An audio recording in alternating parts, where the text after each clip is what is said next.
விண்ணகத்தில் மீட்பின் பொருளை தான் பார்ப்பார். மீட்பு கேட்கிறானா இல்லையா, அவ்வளவுதான் அங்க பொருள். அப்ப நான் கேட்டால் எங்க வருகிறேன்? சிலுவை நற்செய்தியை ஏற்றுக்கொண்ட, அதாவது கடவுளை தந்தையாக ஏற்றுக்கொண்ட ஒரு நபராக வருகிறேன். உறவை கேட்டால்.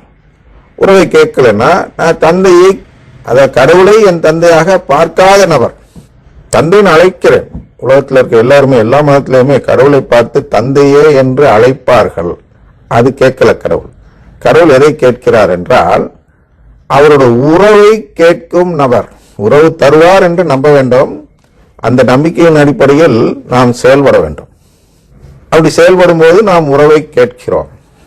அப்ப ஆண்டவர் இயேசு கத்தோலிக் என்ற ஒரே திருச்சபையை தொடங்கினார் என்றால் என்ன பொருள் என்றால், இந்த உறவை கேட்கும் நபர்கள் எல்லாம் ஒன்று கூடியதுதான் கத்தோலிக்க திருச்சபை. அதனால்தான் புதிய திருத்தந்தை என்ன செய்கிறார் என்றால், வெளியேறு நிறைய உத்தரவு போட்டிருக்கார். நீ இதை செய்யலன்னா வெளியேறிரு, இதை செய்யலன்னா அவன் அனுப்பிச்சிருவான். ஆயர்களுக்கு,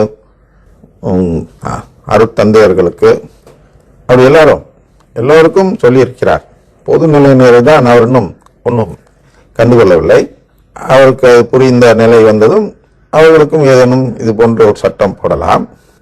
அதனால் உதாரணத்திற்கு தனக்கே பதவி காலத்தை 10 ஆண்டுகள் என்று வைத்துவிட்டார்.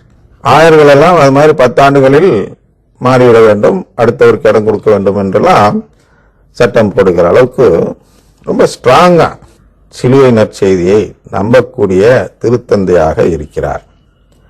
அவருடைய சிலுவை நற்செய்தி பார்வைக்கும் நம்முடையதுக்கும் சிறிய வித்தியாசம் இருப்பதால் இன்னும் ஒரு முழுமையான தெளிவான நிலைப்பாட்டை, அதாவது